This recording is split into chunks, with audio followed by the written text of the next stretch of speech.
Hi, today I'm going to talk about menopause and the adrenal glands, how they're related. So when one reaches menopause, which is at the time when the ovaries have lowered their volume of production of progesterone and estrogen, which is the female sex hormones, when it's come down to about 40% of production of estrogen, the menopause is like setting in. And at full menopause, there is no more progesterone and estrogen produced by the ovaries, so another organ takes over the function, which is the adrenal glands. So today I'm going to talk about the function of the adrenal glands and how it actually replaces and takes on the job of the ovaries when they're no longer working. What tends to happen at menopause, the ratio of estrogen to progesterone goes out of balance. And then when that goes out of balance, you can have up to zero progesterone happening, and estrogen is now unopposed. When estrogen is unopposed, nothing is opposing it or cancelling it or balancing it. What happens is it actually switches on the cancer genes. And you get the risk of breast cancer, cancer reproduction organs, you can get blood clots in the veins, cardiovascular diseases, and osteoporosis, and women experience hot flushes, irritability, and mood swings.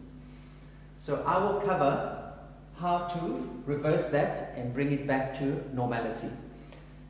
My name is Allan Wohrnitz. I'm a nutrition expert. I help people restore their health using nutrition. So today I'm going to talk about nutrition regarding how to restore your body back to where it should be, with removing the hot flushes, irritability, and reducing the risk of cancer.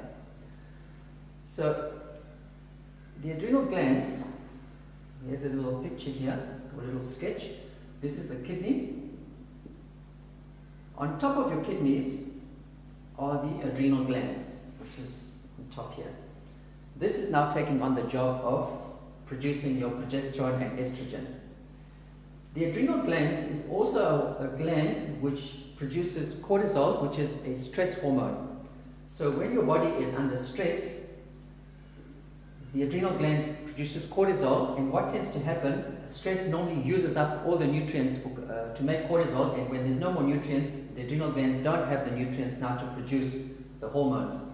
So it's like on a double job now. Prior to that, the adrenal glands was helping you deal with the stress because the ovaries were producing the female hormones. Now that they're stopped, the adrenal glands now has got that extra job. So what needs to happen is the adrenal glands need to be fed, need to be given the nutrients, extra nutrients now to produce the progesterone, and from progesterone the estrogen is produced. Now, where does cholesterol come from? Cholesterol comes from the liver. Now, if the liver does not have the food, the nutrients to produce cholesterol, then there's no cholesterol, and no cholesterol goes into the adrenal glands. Now, if you're on medication that stops your liver from making cholesterol, that's another problem.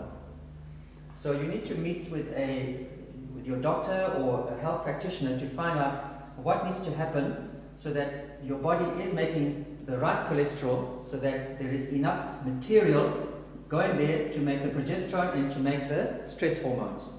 Because stress will never go, there will always be stress, so stress takes on these foods first. That's what takes priority, because the body has to be able to deal with the stress. So what the cortisol does and adrenaline, it actually helps the body get ready for fighting or running away. So that's a natural process in the body.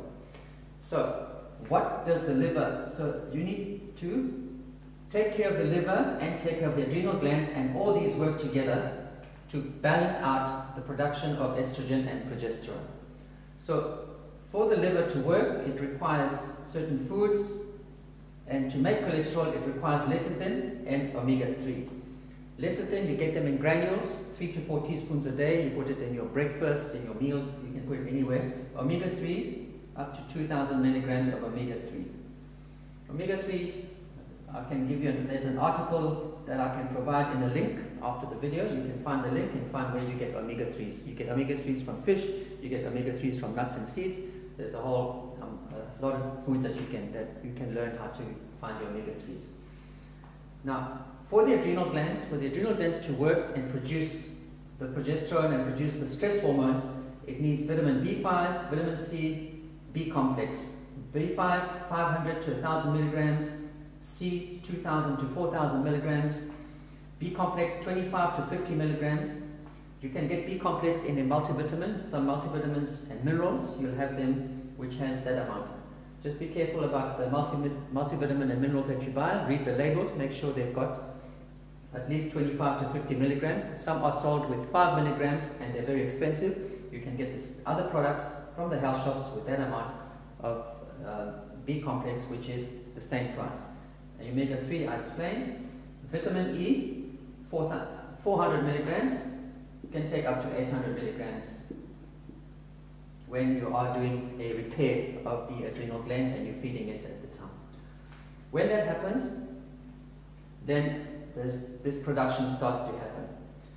When this is not working and your estrogen levels go higher and your progesterone level go down, your immune system also gets compromised. Your body starts losing calcium in the bones and you get the onset of osteoporosis. When your progesterone goes up, and you get your progesterone up naturally with your adrenal glands, you don't need to have HRT, hormone replacement therapy. They sometimes use progesterone from horse, whereas you'll have a female horse which has given birth to a baby, and they take the progesterone in, and that's what is put in the hormone replacement therapy, and not a very healthy situation. And also contraceptive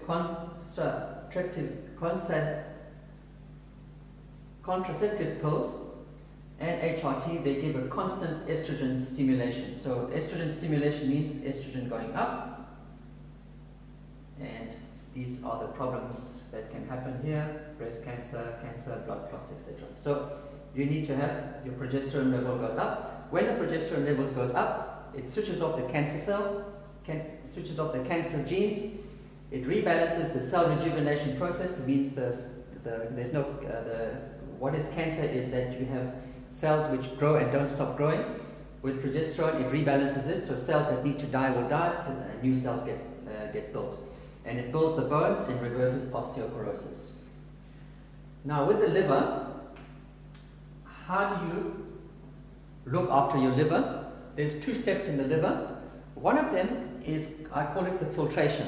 Your liver is like a filter. Now when the filter is clogged and got muck, means when food and nutrients go through it, it can't go through it to be filtered because it's blocked. The filter is blocked. It's like a strainer. The filter is like a strainer, but on the strainer there's a lot of muck. How do you remove the muck? You have to do that first.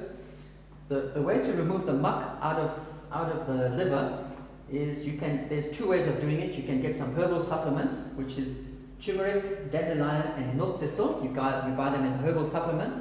Another way of doing it is actually through juicing. You juice celery, dhania or cilantro, and cucumber. You make a juice out of it, and you have it daily. You can and try not to have fatty foods because it's the fat that actually creates the clogging of the liver or of the filter. So for about a week, try not to have fatty foods like from meats and all that, and have a celery you could even take half a celery a day, half a celery, half a cucumber, and some dhania, and juice them, and drink them every day. That you can do this for a week or 2. That will clean up your the liver's filter. When that happens, those problems, the hot flushes, irritability starts reducing. And then the other step that the liver does, it does the detoxing. It detoxes toxins. In other words, when you eat food, there's toxins, and it removes the toxins. What the liver also does, it balances the hormones. If there's a high level of hormone and a low level of hormone, it helps to rebalance it. That's the function of the liver. it helps with these things. So when you have that in place, then all this starts getting into balance. So if you want to remove your hot flushes, irritability, and reduce your the onset of any cancer or the risk of cancer, work on your liver, work on your adrenal glands, and you will be okay. You'll be doing good. So what foods do you eat for the second part of the liver for the processing of detoxing? It's cruciferous foods, which is broccoli, cauliflower, Brussels sprouts, kale, spinach, cabbage, and garlic. Also, brewer's yeast, an excellent food for the liver, that it cleans the liver and it helps the liver function. And lecithin, I've spoken about lecithin earlier. Lecithin helps to make cholesterol. So now your liver is also in production mode of making cholesterol. You also need antioxidants. Antioxidants helps with protecting the liver and protecting the oils. You get antioxidants from berries, all color berries, strawberries, blueberries, grapes, onion, and maritime pine bark. You get those are antioxidants. I will provide articles and links to these articles for those things I'm talking about. An article for liver, there'll be an article for the adrenal glands, article for antioxidants. And on your diet, I always recommend to move onto a diet which is 20% acid foods and 80% alkaline foods. So in other words, certain foods are categorized as alkaline and other foods are categorized as acid foods. Basically, the acid food releases a form of acid when it's digested, and alkaline food releases alkaline juices when it's digested. So your proportions should be 80, all your food should be in your plate. 80% of your plate should be alkaline foods and 20% of your plate should be acid foods. So you don't have to change your diet. It's just that the foods that you like to eat, see which one is acid, which one is alkaline, and balance it like this. And I will provide an article. I will provide the link for the article.